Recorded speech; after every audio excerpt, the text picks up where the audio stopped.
But here's Investors Business Daily reporting on what Congressman Stockman of Texas said on Monday on this broadcast, that Al-Qaeda and Muslims and radical mosques are off limits of warrantless NSA spying, but the Tea Party and the Associated Press and the American people, we are the subject of it.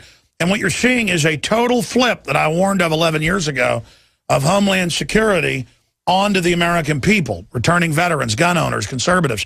There was a big Boston Globe article yesterday that we wrote about saying that they're training in Boston for the militia bombing the next marathon, basically, with no proof of that. Because the enemy is the pro-lifers. The enemy is constitutionalists. I mean, that's a fact. And it's even when Democrats are out of power, the Republican leadership does not like constitutionalists. Okay, it's that simple. The checks and balances get in the way of the globalist corporate takeover and all these special interests.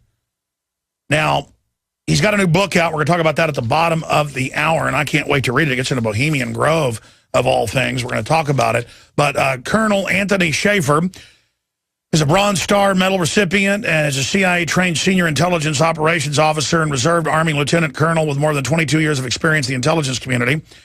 And I'm not going to go through his whole bio and university studies and degrees, but he could have killed bin Laden several times, was ordered to stand down by the CIA, and then he exposed Able Danger and Stratus Ivy, the programs he was in, and what was happening there. He's got the new book out, The Last Line, which is a total meltdown scenario for the U.S., worst-case scenario plan, so people can actually think about this and talk about this.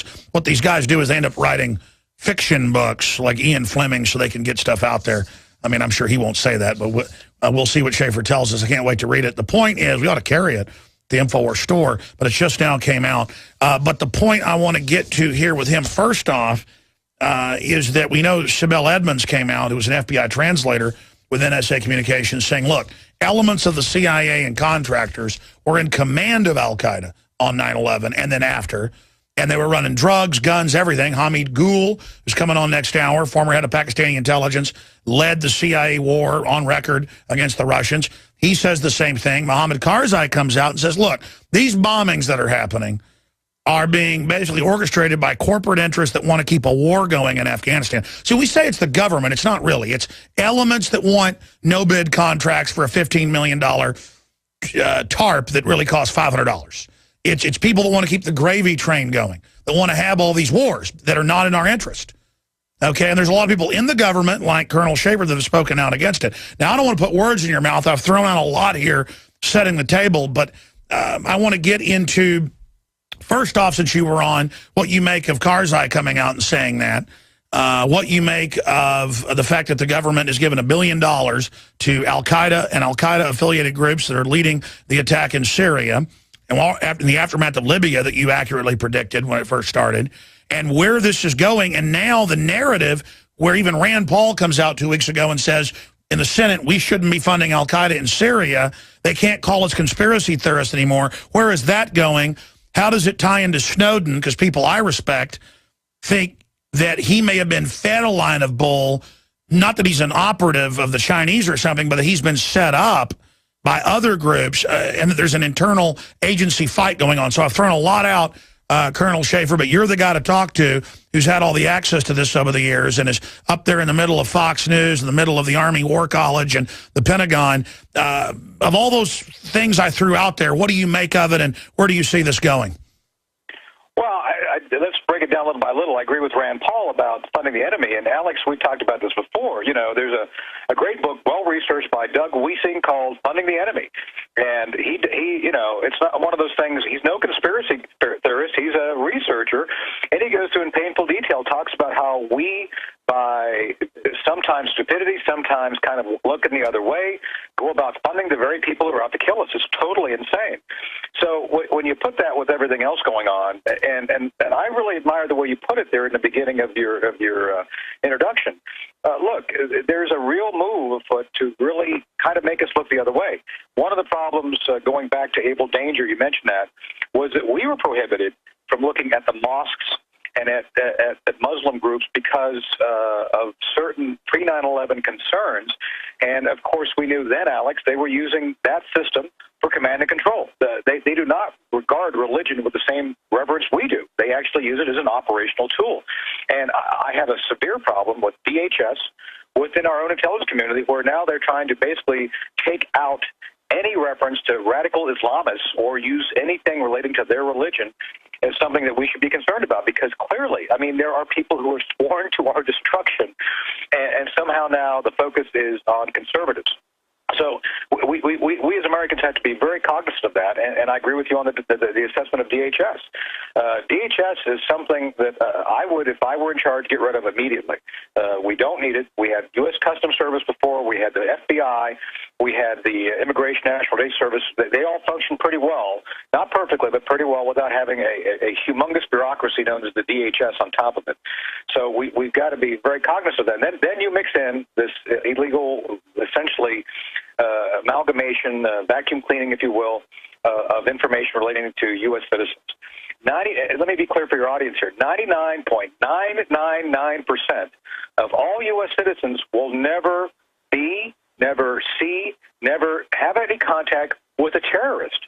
But yet somehow now it's been completely reversed. And so the fact that NSA is doing this, the fact that Snowden brought it out, I think is significant.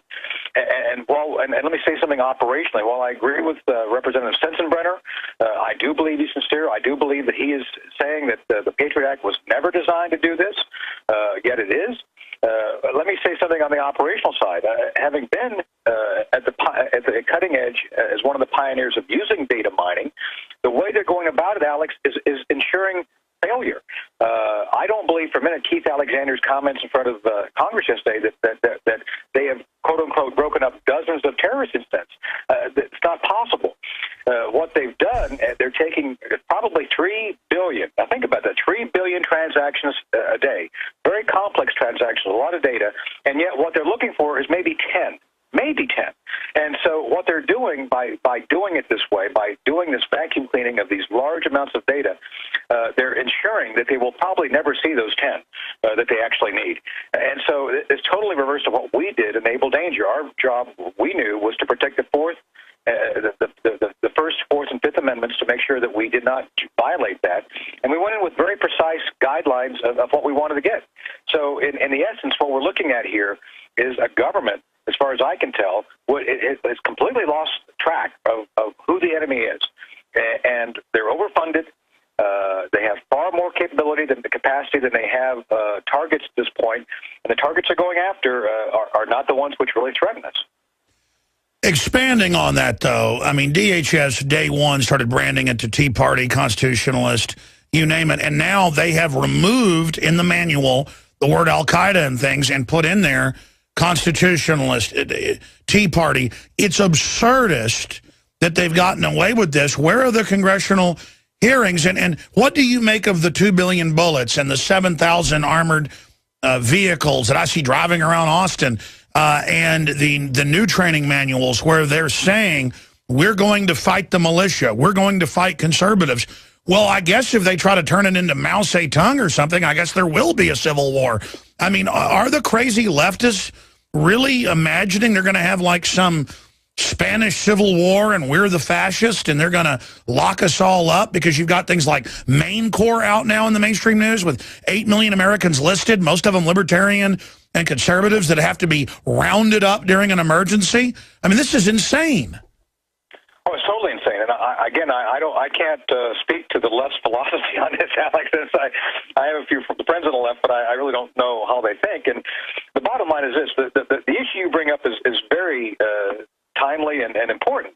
Any civil unrest, by necessity, by tradition, is basically dealt with by the local officials. That is to say, local law enforcement first.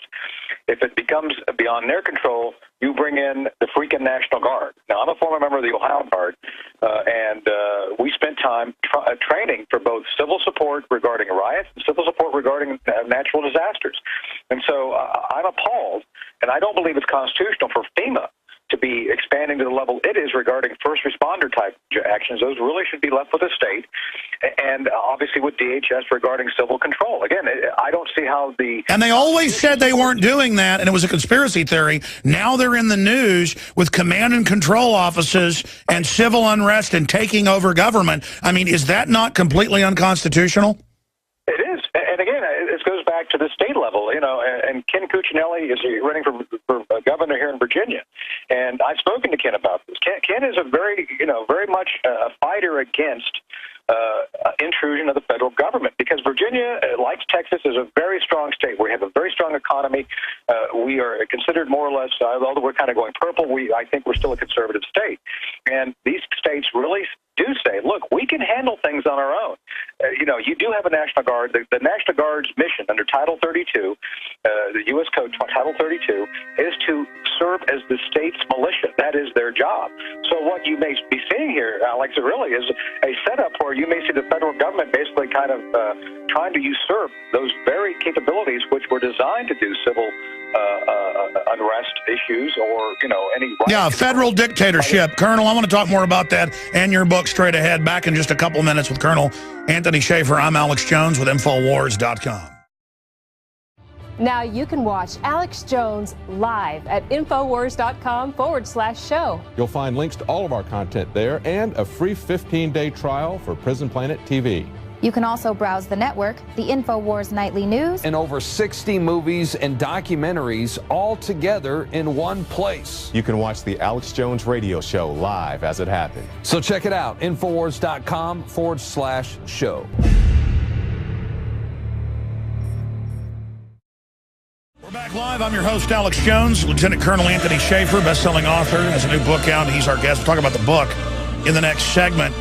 Look, what you're getting at here, studying history, studying the Constitution, 10th Amendment, Caesar crossing the Rubicon, and what was it, 40-something BC, all of this, it's basically the federal government getting on a war footing against the states and the people, and then their training manuals and all of it read like science fiction or absurdist, you know, we're going to fight the Tea Party, we're going to fight Tea Party insurrections, the Army War College, you know, prepares for war in North Carolina and simulations with the gun owners. And if they try to confiscate the guns or do something like that, it's an illegitimate move. I don't want a civil war. I'm not naive.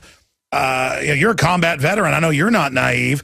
Colonel Shaffer, is this not a war footing? Homeland Security is getting on, baiting and switching, saying it was for Al-Qaeda, now saying it's for us. And you were telling me off air that you're in all these different government and other meetings and that people are pretty concerned. And you were telling me that, I guess, is good news. So what can you say about my statement that there's a war footing here being prepared, a stockpiling for war? And I mean, is it legitimate? Should we turn our guns in and worship Mao Zedong? Well, I think what we need to be cognizant of is what is the justification for both the spending and focus? I'm an intelligence officer, and generally speaking, I go with whatever the facts tell me. If the facts are the Boston bombers blow up people and they're trained or affiliated with Al-Qaeda, then I would suspect that should be our focus.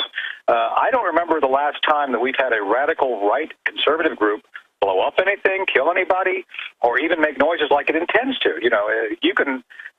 And so to me, the idea that veterans, and by the way, there's a trend afoot to disarm veterans. Certain veterans I know personally have been told to give up their guns if they want certain benefits. So, and I believe that's part of a larger scheme to disarm people who are considered conservative or former military.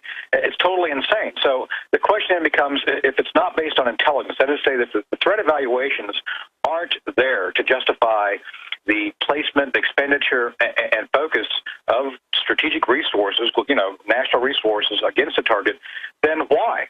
Why would they be doing this? And this goes back to the IRS thing, Alex. I mean, why on earth? I don't believe for a minute. I mean, you've been around a long time. No low-level civil servant is ever going to take on their own initiative to target a specific group. Well, they've been caught lying now. It turns out they ordered it from the highest levels, and they're persecuting the media. They're a bunch of authoritarians. I mean, if it looks like it, walks like it, quacks like it, this is what it is. So what do we do? Well, the thing to do is be vigilant. and I would go to, Congress is the one funding all this. This is one of those grand ironies I don't think people fully understand. It's like the federal government, as part of the executive branch, can only function if it's given funding by the Congress. Congress has the power of purse. It was designed that way. So what baffles me, and I have a lot of conservative friends up on the Hill, is how somehow all this money keeps getting given to DHS and other elements of the government. And by the way, Congress is the one who writes the laws for IRS to function within, how this all happened. So really all roads, despite the bad actions of the executive branch, go back to Congress. So again, I just got to ask people, if they're really concerned, to call their congressman. Bug the heck out of them, because they're the ones who actually signed the contract. What do you make of these Republicans, but also Bill Maher, the authoritarian leftist, calling for Snowden to be arrested, and he's a traitor, execute him, disappear him? That's been talked about. I mean, what do you make of is that Congress scared that they've been part of allowing this to happen, so they're covering their butt?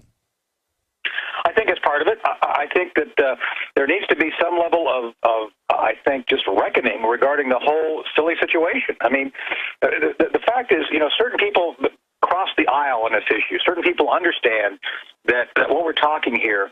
Let me mention one guy, Jeremy Scahill. Jeremy is on the left, but he and I have shared an interest in accountability and actually asking hard questions about why are we doing certain things. And this is where, again, the expenditures don't make sense. The focus doesn't make sense based on the fact that we have an external threat that we know about, that's well identified, is attacked us, it continues to try to attack us. And yet somehow we're now focusing inward.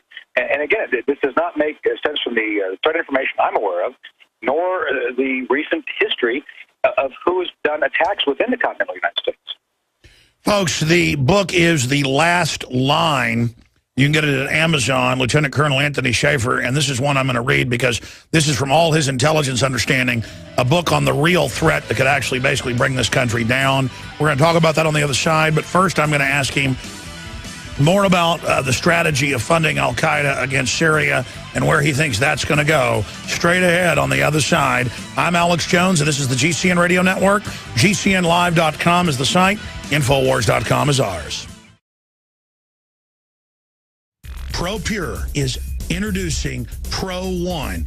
All of your filtration in one system, portable, on the go. This is the Pro One by ProPure. You wanted it, you got it. No more do you have 2 or 3 filters to just reduce sodium fluoride. You have a system that cuts out the sodium fluoride and up to 95% of hydrofluorosilicic acid.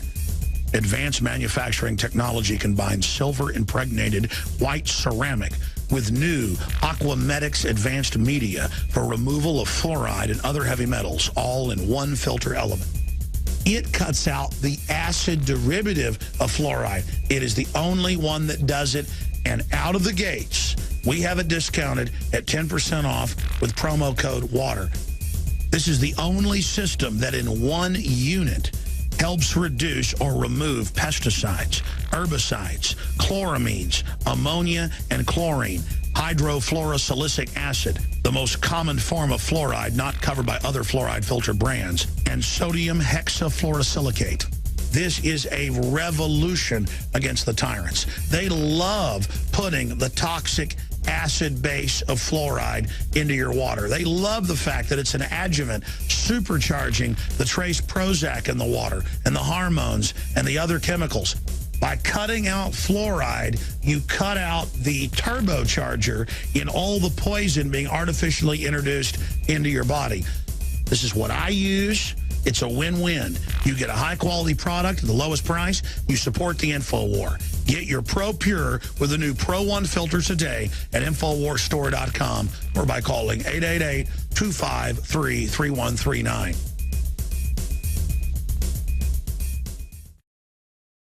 Also, the Supreme Court justices have ruled human genes cannot be patented because they're patenting our genes and then saying we can't have treatments. They're not patenting the treatment. They're patenting the genes so that no one else can ever go do research on that gene. That's like saying, I have patented the wheel, not this particular design of a wheel. I have patented the wheel itself, so no one can ever use a wheel but the wheel I've made. It is amazing. So that's some good news. Always good to have good news. Going back to Colonel Shaffer, I want to finish that one point and then get into your book here. What is it doing in the Pentagon? What is it doing with all your high-level sources in national security? Because I know you're in there like nobody else we talk to have it so cut and dry now that they're putting jihadis and al-Qaeda in Syria to commit war crimes, and to have Clinton pushing Obama to do even more, and then to know heat-seeking missiles have been given to al-Qaeda. What are they going to do when al-Qaeda blows up airliners with this? Take more of my liberties? I mean, are people going to go to jail? Because you told me off air, I want you to say it in your own words, that people are really waking up in government right now. What can you tell us about that? Well, first off, there's a realization, Alex, and you can probably figure all of our options for Syria are bad. I mean, I don't want to get in the details of it getting me in trouble, but there's people been fired over telling the truth to the White House, saying, look, these are the options we have, and they're all bad. And by the way, getting involved directly is just going to make things worse, you know. So the whole idea of arming these folks, and let's be honest here, there's clear evidence in my judgment that the Libya consulate that was attacked on the 9/11 anniversary was very much involved in moving, you know, obtaining surface-to-air missiles and other arms from the Libyans and transferring it via the Turks to the rebels in Syria. I just don't think it's in our interest to be doing that sort of thing based on the fact, as you mentioned, Alex, the chances are pretty good this is all going to come back and bite us someday, as we've seen other involvement we've had other places. So I think a lot of people on the inside who really think things through understand the folly of potential foreign involvement. It's not to say we shouldn't do something to help. I think there's always things we can do to help. It's just we should not be the ones who put food down and without yeah, but I mean, you say help. I mean, if Assad is kicked out, then the vacuum is jihadis. That's like 100 times worse. Oh, no, hear me out on this, Alex. No, my think tank has actually said we do not want to see the central Syrian government destroyed, because the inevitable result of such destruction would be a failed state like we see in Libya. And again, as you point out, they would then have the jihadis at base of operation. No, we agree. It's just that we have, the Assad issue is something we have to deal with realistically. But no, we cannot afford to allow the central Syrian government, the thing which keeps that country together, to fall, because it will become a jihadi safe haven. And as bad as it is in Libya, I believe the consequences of Syria falling will be far worse. Well, look at the new video out of the president of Egypt in a meeting with the top ministers talking about how they're going to attack America and Israel. I mean, come on. The military-industrial complex wants to sell weapons, and they're putting the next phase of crazies in so we can have wars with everybody, and I can pay for it, and you can pay for it. And then the country goes bankrupt. But why do the military-industrial complex care? They'll just sell weapons to somebody else.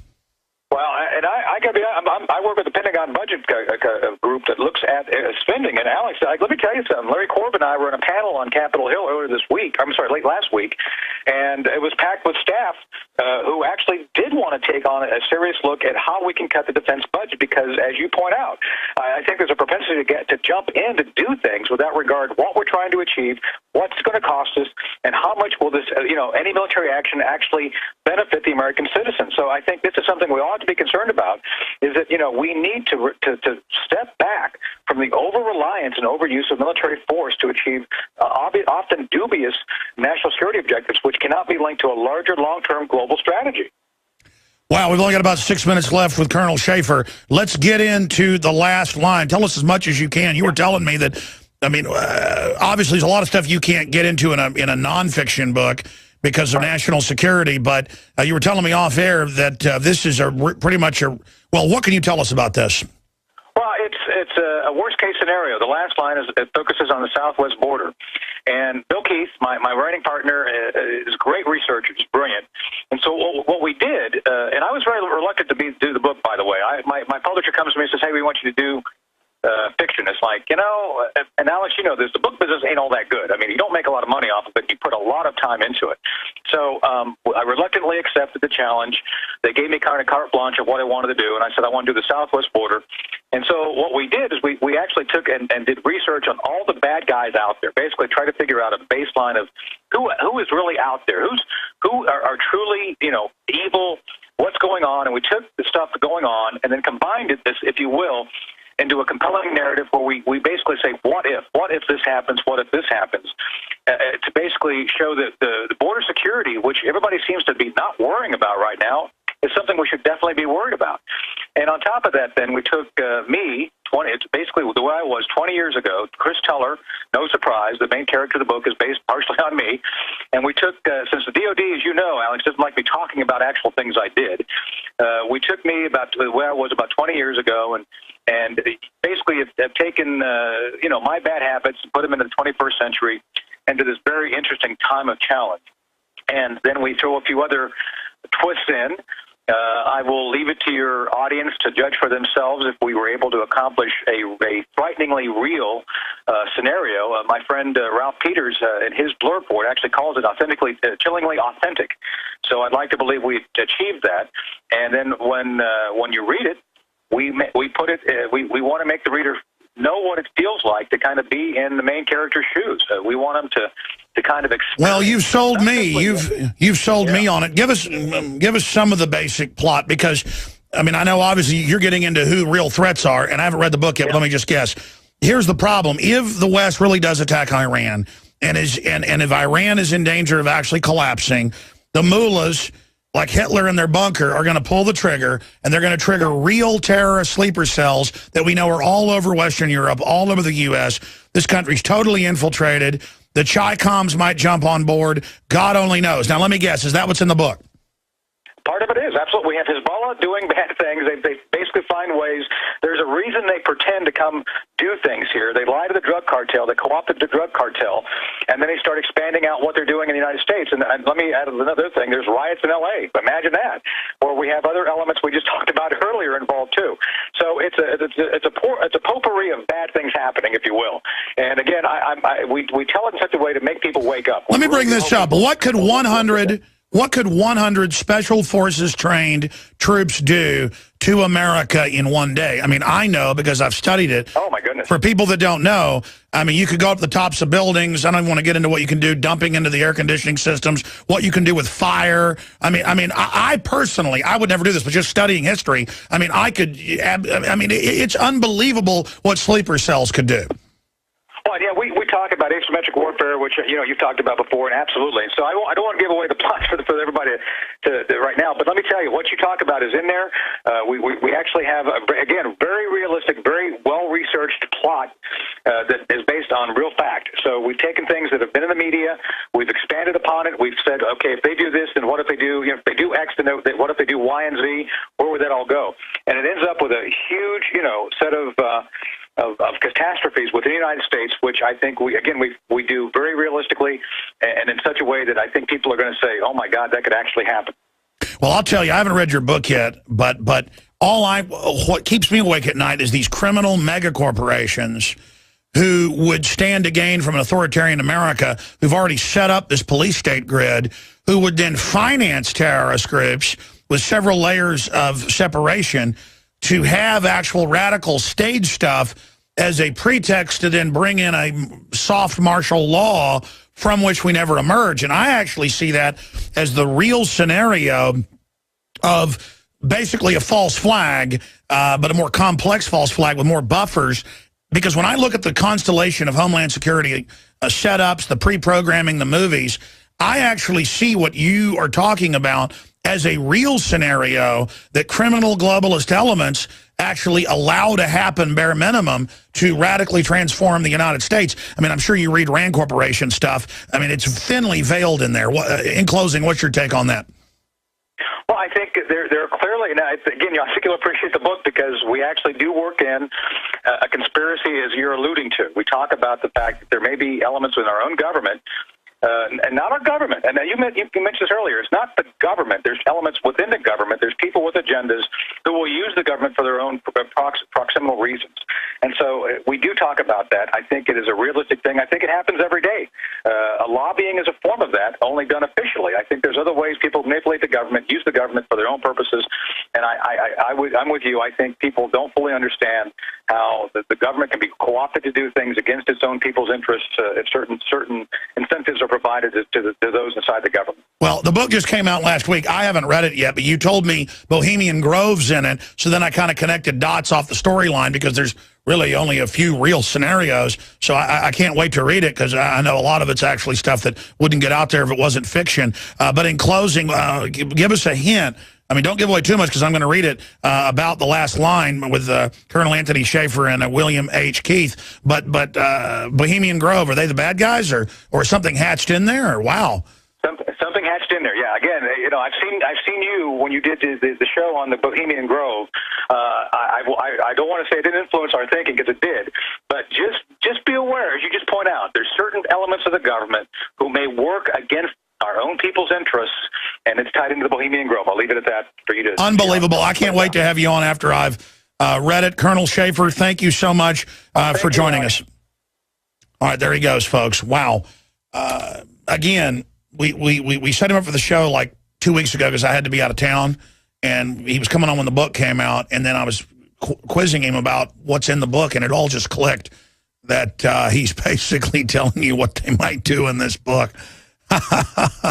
Pretty amazing, pretty amazing. That guy tried to kill bin Laden twice. They had him in the sights, were told not to.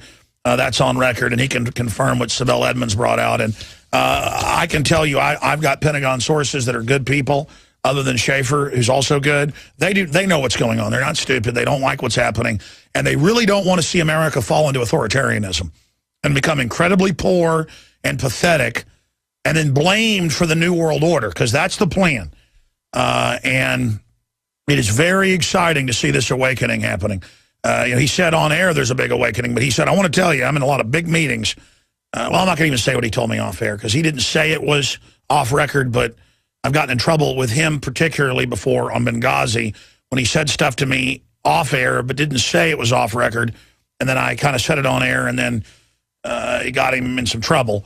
So I'll just leave it at that. And that's the problem. You start talking to these people, they'll tell you stuff and won't even say it's off record. And then later they're like, hey, what are you doing saying that?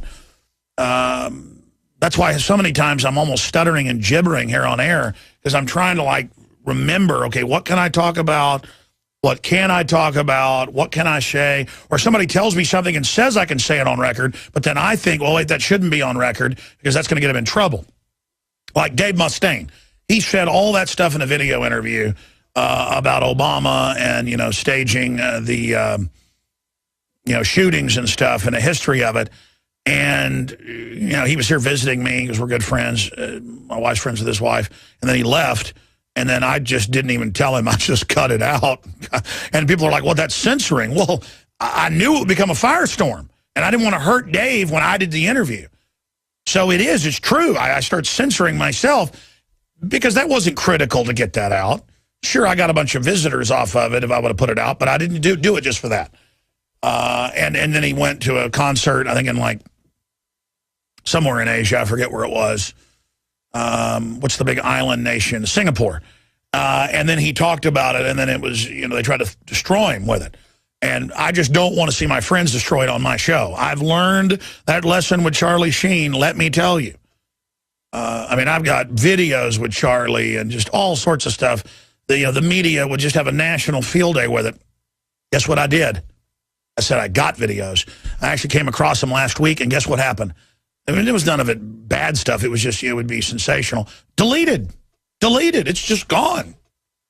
And what amazes me is that everybody's like, wow, why would you do that? That's, you know, interesting stuff with Charlie Sheen, because that's not what I'm trying to do to people. And I think that's the difference between people that want to be honorable and people that are dishonorable, is that they could care less. And I'm always amazed that people that I let into my confidence, not of anything bad I'm doing, but things that's in confidence, they like use that and then distort that. And it's just the ultimate in scumminess is the point that I'm trying to get at here.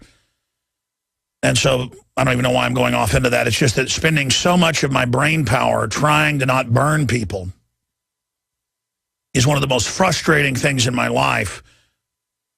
There's just countless examples of it. And I guess being a news editor, wearing that hat, as well as a journalist, as well as a rabble-rouser, as well as a patriot, it's a lot of hats to wear, as well as businessman, researcher, ad executive, all of it. That's why I get so scatterbrained on air, is because there's a lot going on. Next segment, Dee, John, Walter, Jamie, Fred. We'll get to all of you in this segment and the next. And then we've got General Hamid Gul joining us to really go deep into who runs al-Qaeda. and more. So that's all coming up straight ahead. Don't forget, Operation Sleeping Giant is in full swing. Go to prisonplanet.tv. Get a $5.95 a month prisonplanet.tv membership to see my films, the nightly news, all of it in higher def, you name it, and get 11 memberships on the same username and passcode, and then share it with friends and family. prisonplanet.tv. Get your membership today. Now you can watch the InfoWars Nightly News streaming live as it happens for free. Check it out at infowars.com/show.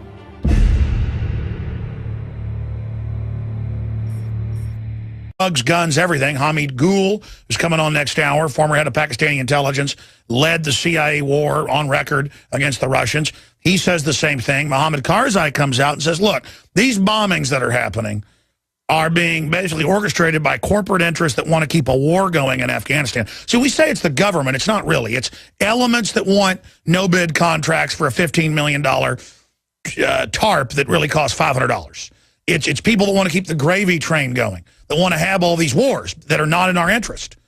Okay, and there's a lot of people in the government, like Colonel Shaffer, that have spoken out against it. Now, I don't want to put words in your mouth. I've thrown out a lot here, setting the table, but I want to get into, first off, since you were on, what you make of Karzai coming out and saying that, what you make of the fact that the government has given $1 billion to Al-Qaeda and Al-Qaeda-affiliated groups that are leading the attack in Syria, and in the aftermath of Libya that you accurately predicted when it first started, and where this is going, and now the narrative where even Rand Paul comes out 2 weeks ago and says, in the Senate, we shouldn't be funding Al-Qaeda in Syria. They can't call us conspiracy theorists anymore. Where is that going?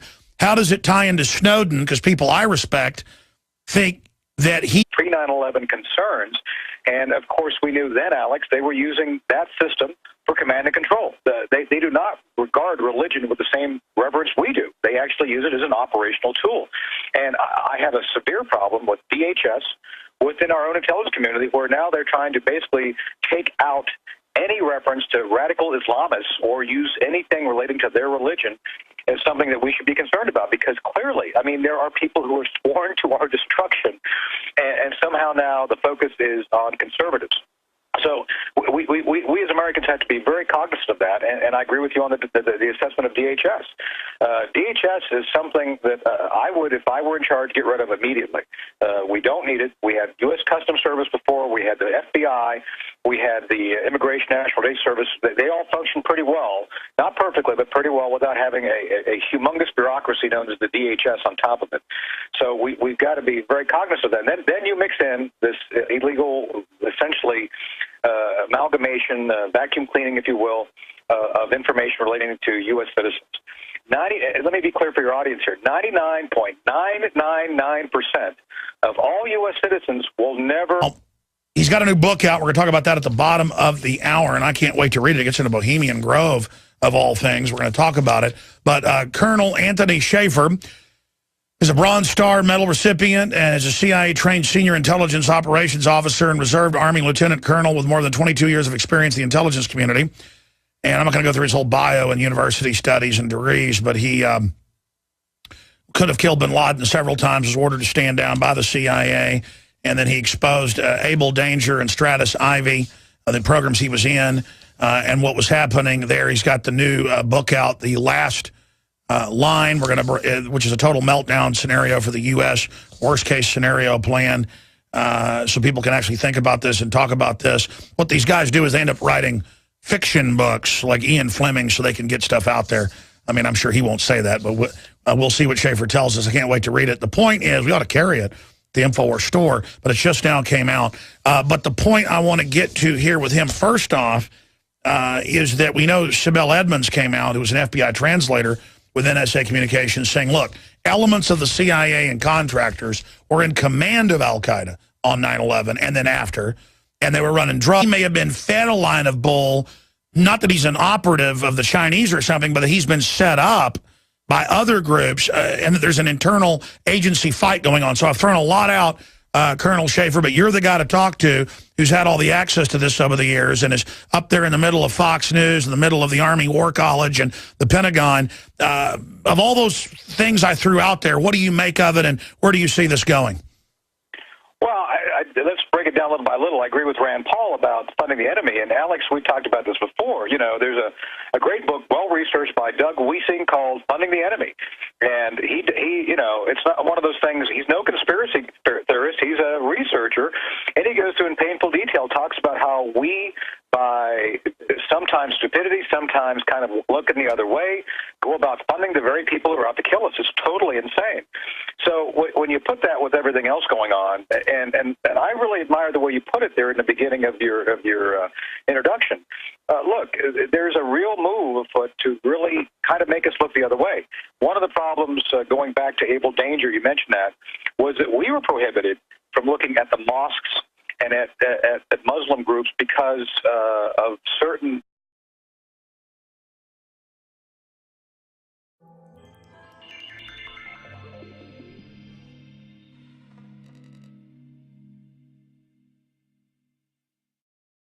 But here's Investors Business Daily reporting on what Congressman Stockman of Texas said on Monday on this broadcast, that Al-Qaeda and Muslims and radical mosques are off limits of warrantless NSA spying, but the Tea Party and the Associated Press and the American people, we are the subject of it. And what you're seeing is a total flip that I warned of 11 years ago of Homeland Security onto the American people, returning veterans, gun owners, conservatives. There was a big Boston Globe article yesterday that we wrote about saying that they're training in Boston for the militia bombing the next marathon, basically, with no proof of that. Because the enemy is the pro-lifers. The enemy is constitutionalists. I mean, that's a fact. And it's even when Democrats are out of power, the Republican leadership does not like constitutionalists. Okay, it's that simple. The checks and balances get in the way of the globalist corporate takeover and all these special interests. Now,